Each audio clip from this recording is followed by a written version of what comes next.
Kita sadar, sebetulnya asal muasal kita itu ada 4. Tanah, air, api, udara. Dan satu lagi, semua itu tidak ada artinya kalau tidak diikat oleh satu energi yang bernama ruang kosong. Jadi sehat itu sinar matahari yang cukup. Makanya ciri kiamat itu matahari terbit dari barat. Kapan itu? Ketika kita mengalami kiamat. Apa kiamat? Kiamat itu hari kebangkitan. Bangkit kita dari kebodohan, bangkit kita dari ketidaksadaran, bangkit kita dari ketidaktahuan. Saat kita tahu bahwa kita tidak tahu, itu namanya hari kebangkitan. Saat tahu bahwa kita bodoh, itu hari kebangkitan. Jadi hari kebangkitan itu bukan hari hancurnya alam semesta. Tidak ada penjelasan tentang itu di kitab suci apapun. Kiamat itu bahasa Arab, kiam itu artinya berdiri. Jadi hari kiamat, hari kebangkitan.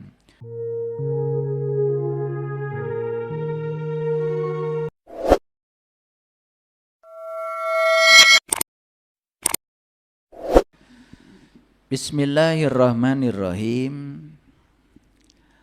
Assalamualaikum warahmatullahi wabarakatuh.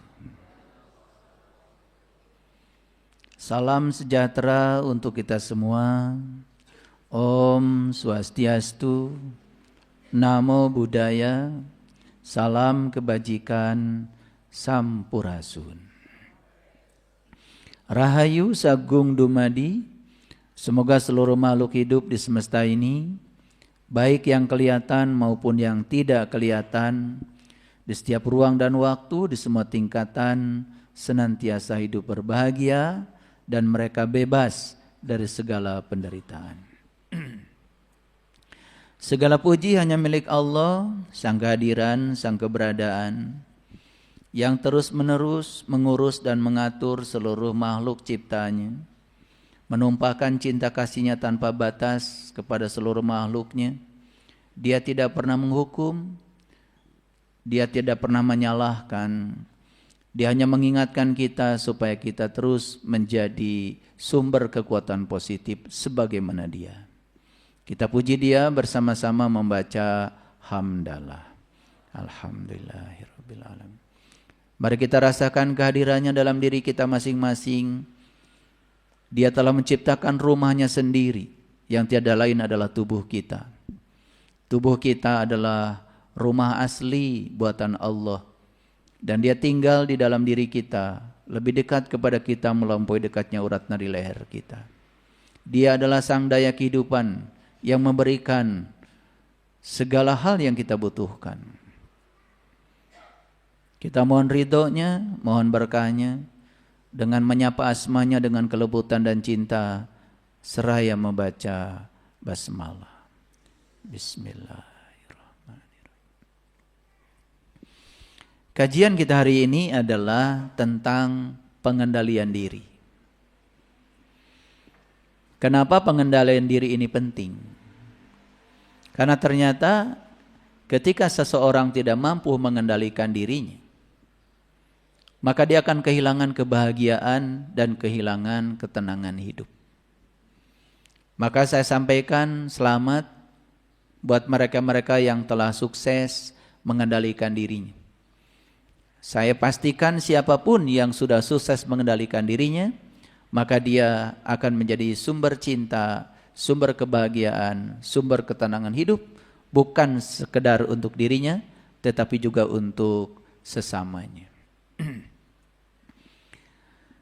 Saya sering menyampaikan bahwa hidup kita ini harus sehat. Hidup sehat. Hidup itu ada 5 huruf. Hanya adalah hati selalu gembira. I-nya adalah istirahat yang cukup. D-nya diet yang seimbang. Itu urusan makanan. Tidak bisa kita ingin hidup sehat makan sembarangan. U-nya udara. Udara itu bisa udara yang kita hirup, bisa juga lingkungan tempat kita hidup. Kemudian P-nya apa? Pengendalian diri. Jadi saya hanya akan berbicara satu topik dari hidup sehat yang bernama pengendalian diri. Kalau sehat juga ada 5 hurufnya. Yang pertama S, sinar matahari yang cukup. Sinar matahari itu ada 2. Ada sinar matahari yang jasmani untuk proses fotosintesa jasmani. Maka tubuh kita terus membesar. Apa yang menyebabkan tubuh kita membesar? Makanan. Dari mana makanan itu dihasilkan? Makanan itu dihasilkan hasil kerjasama antara bumi dengan matahari. Dibantu oleh udara dan air. Itu aja. Karena kalau tidak ada matahari, tidak ada yang bisa memanen jagung. Tidak ada yang bisa memanen kedelai. Tidak ada yang bisa memanen pisang. Makanya kalau kita sadar, sebetulnya asal muasal kita itu ada 4. Tanah, air, api, udara. Dan satu lagi, semua itu tidak ada artinya kalau tidak diikat oleh satu energi yang bernama ruang kosong. Karena yang mengikat atom-atom di dalam tubuh kita itu ruang kosong. Atom itu 99,99% itu ruang kosong. Kita lupa bahwa sebetulnya bumi tinggal di ruang kosong. Matahari tinggal di ruang kosong. Pengendali bumi dan matahari itu adalah ruang kosong. Cuman kita tidak sadar dengan itu.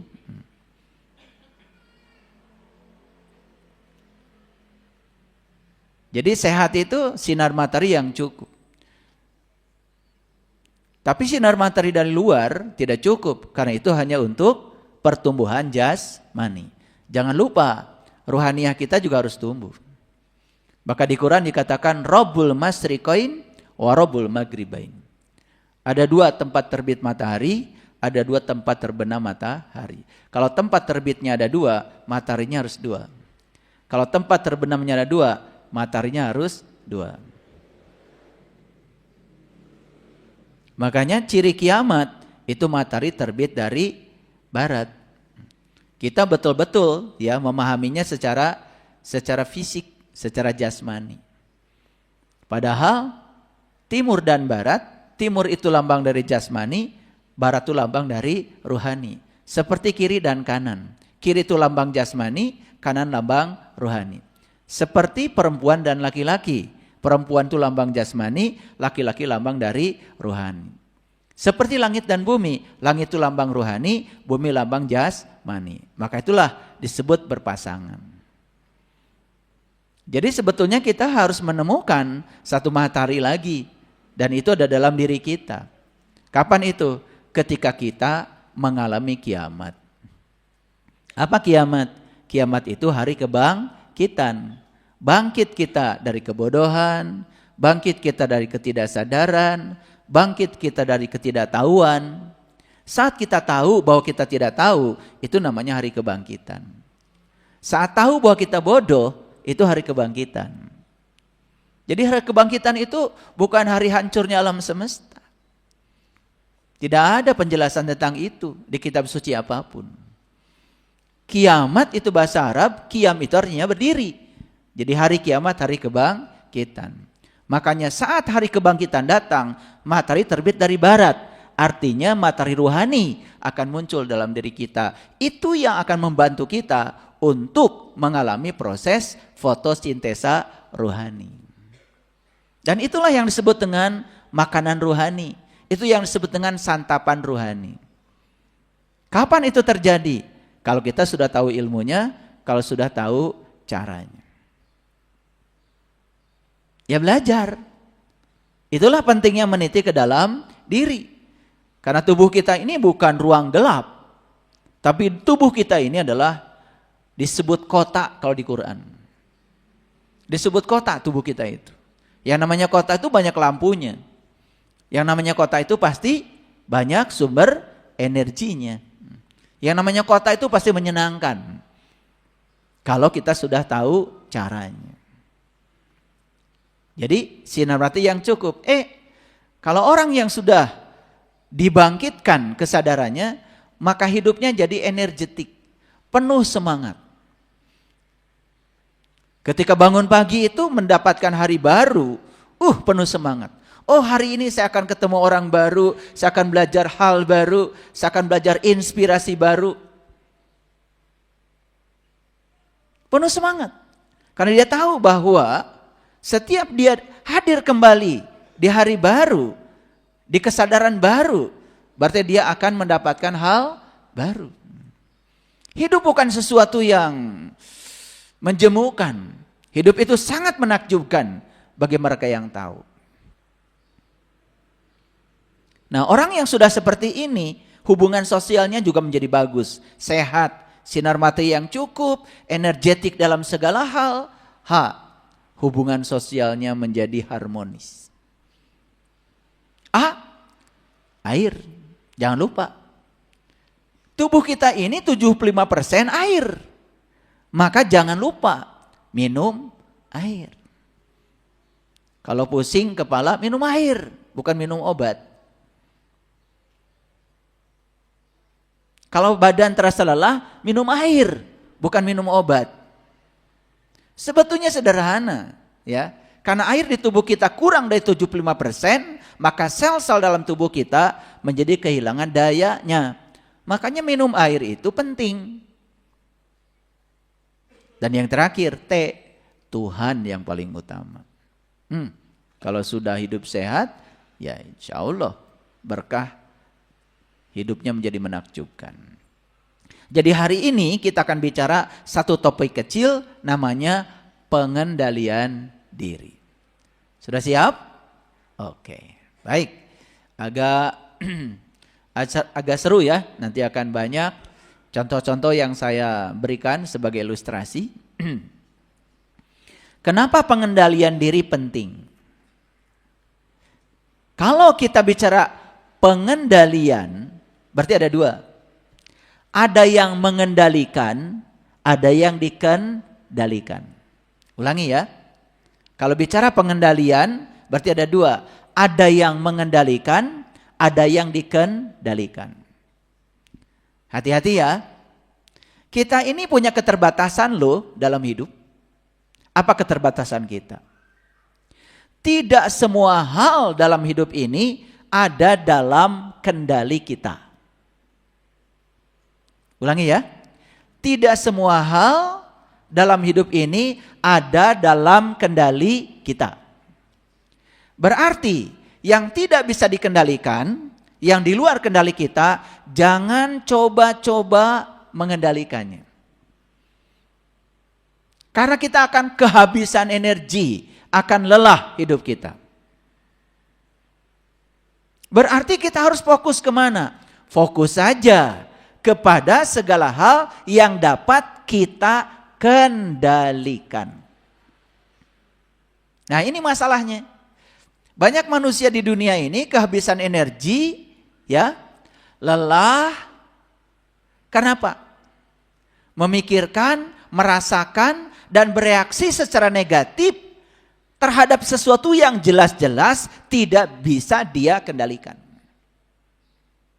Bapak Ibu, ya, tubuh kita bisa nggak dikendalikan oleh kita? Bisa? Kalau bisa dikendalikan, harusnya Bapak Ibu jangan menua. Buktinya tuh yang belakang peot tuh. Mengendalikan tubuh kita saja, kita tuh nggak bisa. Secara alami tubuh kita pasti menua. Secara alami tubuh kita suatu saat pasti tidak layak pakai lagi. Suatu saat tubuh ini pasti harus kita tinggalkan. Pertanyaan sederhana. Kita ini kan sedang ngontrak di tubuh ini. Dalam fase kurun waktu tertentu. Pertanyaannya, ketika masa menggunakan rumah kontrakan ini habis, karena rumah ini tidak layak pakai lagi, terus Bapak Ibu mau pergi kemana? Sudahkah menyiapkan rumah kontrakan baru? Nyaris tidak pernah dipikirkan. Betul? Oke. Jadi kita ini kalau berbicara pengendalian diri, berarti berbicara sesuatu yang bisa dikendalikan, yang jelas-jelas milik kita sendiri. Contoh, harga diri kita bisa dikendalikan?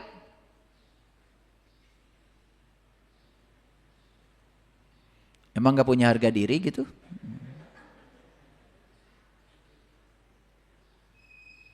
Harga diri kita itu kuasa kita. Kita mau berharga dirinya, tidak berharga dirinya, itu dalam kendali kita. 2, kesehatan. Bisa nggak dikendalikan? Bisa. Karena itu kuasa kita. Kesehatan diri kita bisa dikendalikan oleh kita. Karena itu adalah kuasa kita. Bisa. Berarti ketika sakit kenapa? Berarti kita tidak mampu mengendalikan diri kita. Prinsip hidup, mimpi-mimpi kita, cita-cita kita. Kita mau seperti apa, hidup kita mau jadi apa. Bisa nggak dikendalikan? Bisa, itu milik kita.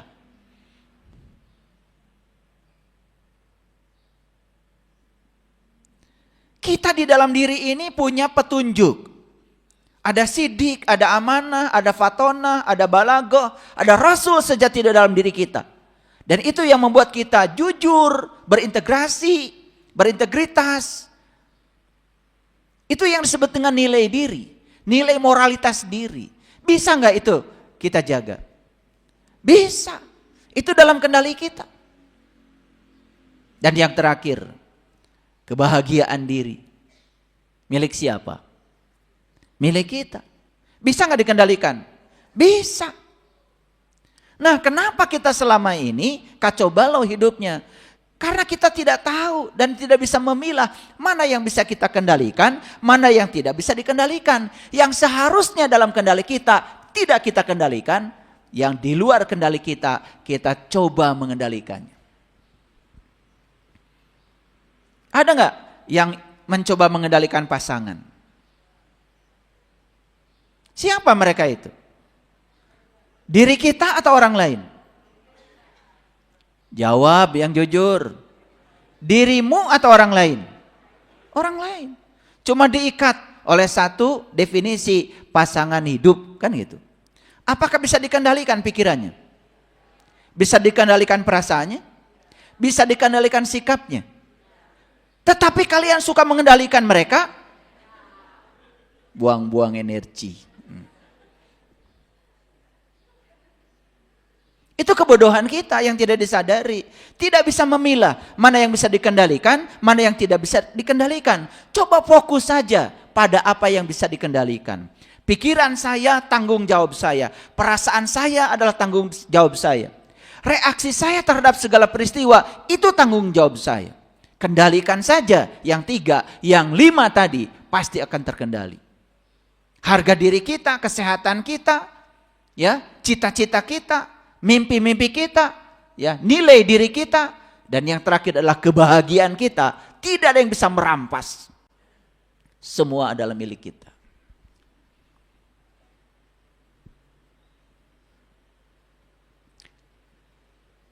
Itu. Jadi selama ini kita hidupnya ewu pakewu sebetulnya. Tidak bisa memilah. Seolah-olah semua hal harus ada dalam kendalimu. Ketika kamu tidak bisa mengendalikannya, kamu kecewa, kamu marah, kamu kesal. Mau sampai kapan hidup seperti itu? Padahal berharap hidup bahagia, berharap hidupnya tenang. Tidak bisa memilah mana yang bisa dikendalikan, mana yang tidak bisa dikendalikan. Dalam sebuah restoran, ada orang sedang asik makan.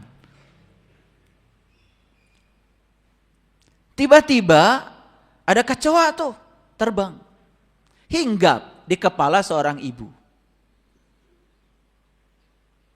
Dan ibu itu teriak-teriak, lari ke sana, lari ke sini, nabrak meja. Piring berantakan, gelas pada pecah. Si kecoa ini jadi panik. Dia terbang lagi, hinggap di kepala ibu yang lain.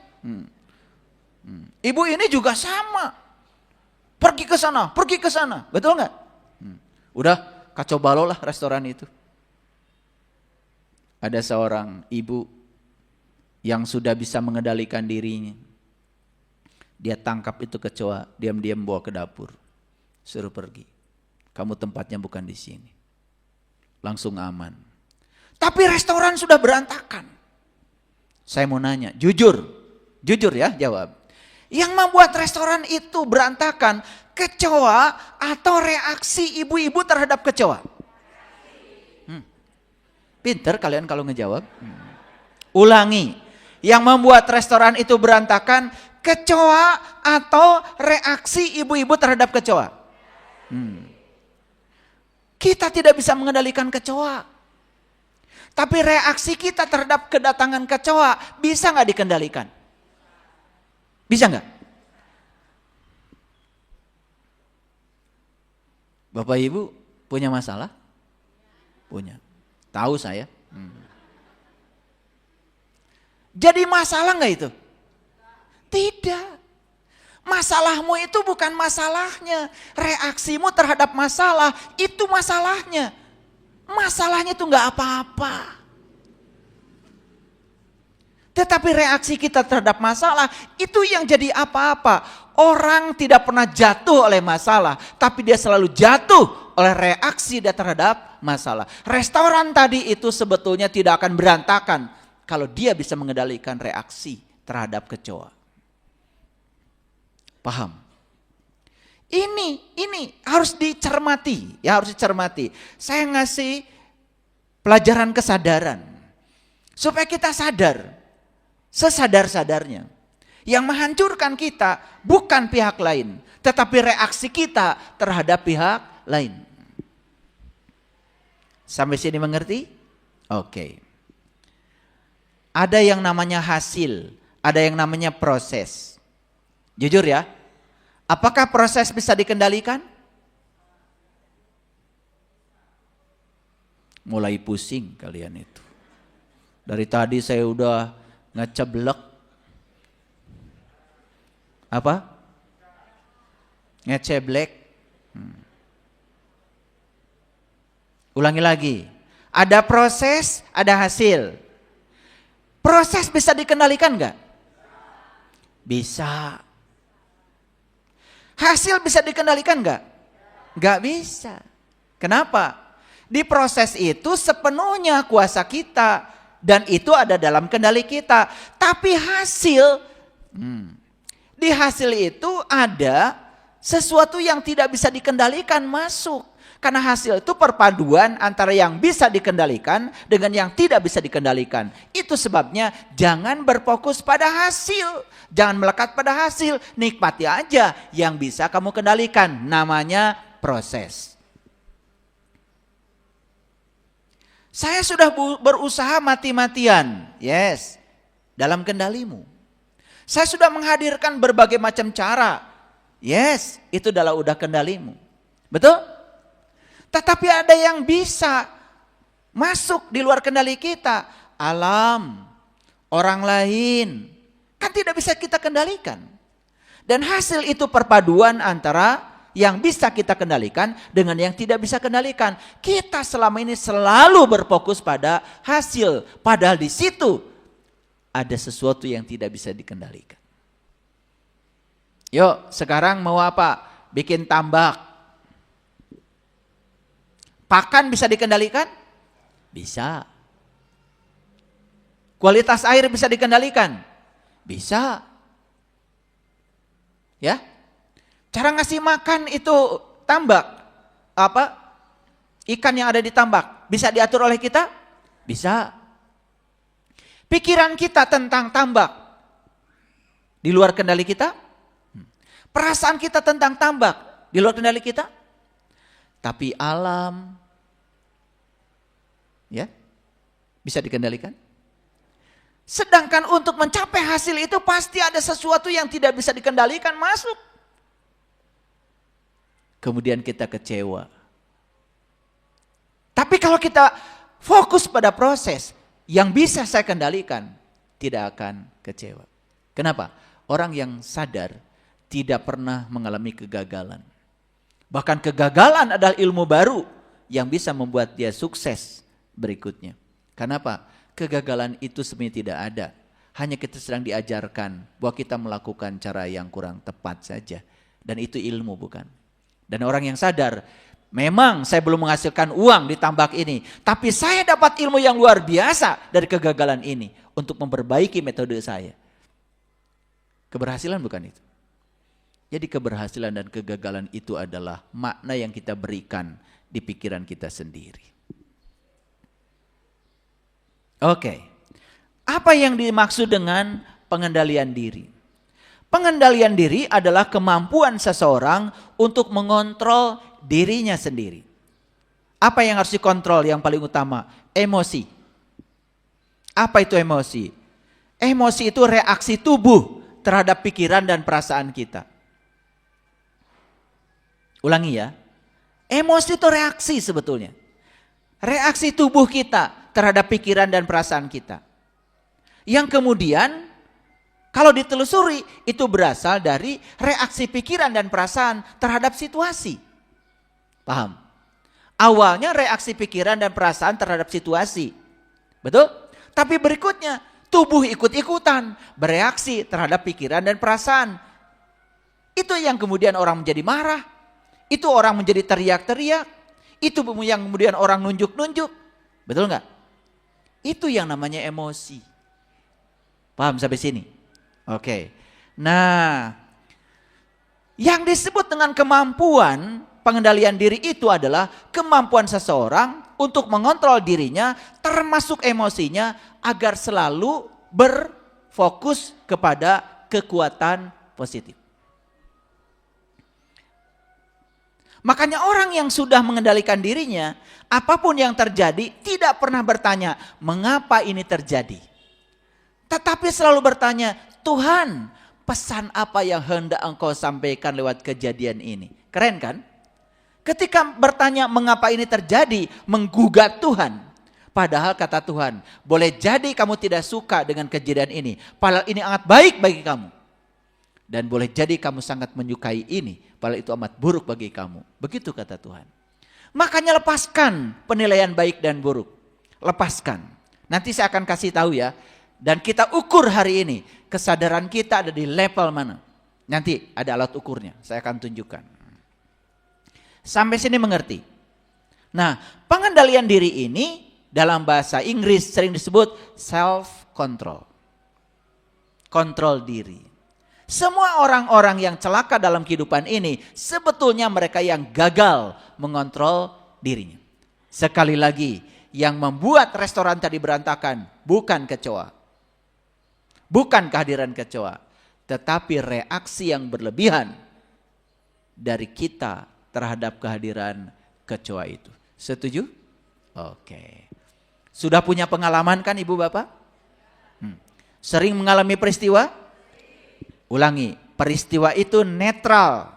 Peristiwa itu netral. Dinilai baik dan buruk oleh pikiran kita. Dan kita menjadi sangat emosi ketika sesuatu yang netral tadi diberi penilaian buruk oleh pikiran dan perasaan kita sendiri. Ya? Oke, baik. Nah, ketika seseorang mampu mengendalikan diri, maka pengendalian diri ini akan membantu seseorang untuk mengatur tindakannya agar tindakannya selalu positif. Oke. Yang kedua ya, akan membantu seseorang membangun perilaku yang baik, perilaku yang bertanggung jawab, dan perilaku yang bermanfaat bagi dirinya juga bagi orang lain. Pernah nggak kita merasakan betapa tidak nyamannya ya? Ada orang berteriak-teriak di depan publik. Yang diteriakan itu kadang-kadang keburukan orang lain. Pernah nggak merasa tidak nyaman? Nah, kalau kita merasa tidak nyaman, itu berarti kita ada kewarasan sedikit. Ya, itu sedikit tapi belum besar. Yang kedua, membantu kita menjalin hubungan yang harmonis dengan orang lain. Ini pengendalian diri itu luar biasa. Ya, tetapi kalau kita ini gampang bereaksi terhadap situasi yang kita tidak suka, bahkan kita sering dipermalukan oleh sikap dan reaksi kita sendiri. Tungtung nama kaduhung.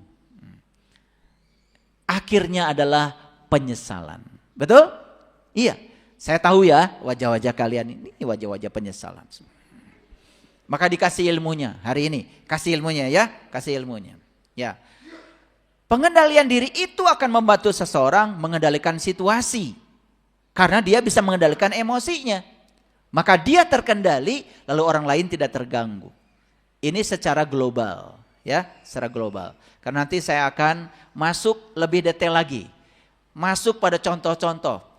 Ya, jangan sakit hati ya, kalau nanti membongkar juga kedalaman perilaku kita yang tidak disadari dalam keseharian. Ini pelajaran kesadaran. Ya. Ceramah-ceramah yang saya sampaikan di YouTube bukan ceramah agama biasa. Tetapi hipnoterapi, supaya Bapak Ibu ketika mendengarkan ceramah saya mengubah Bapak Ibu, tapi Bapak Ibu tidak sedang merasa diubah oleh saya. Itu yang namanya self-hypnosis. Jadi kalau saya menyampaikan sesuatu pakai metode, bukan sekedar teriak-teriak. Ada jalurnya, ya. Menyampaikan sesuatu ada strukturnya, ada pendekatan yang saya pakai. Dan Bapak Ibu tidak perlu tahu pendekatan apa. Yang penting Bapak Ibu berubah jadi lebih bagus. Setuju? Pusing nanti kalau saya cerita pendekatannya. Ya, karena itu sudah ranahnya profesional itu, ranah keahlian kalian khusus. Baik, ciri-ciri orang yang sudah sukses mengendalikan dirinya. Kesadarannya selalu terjaga. Emosinya selalu terjaga. Itu cirinya. Yang sederhana yang bisa dilihat. Ini secara global.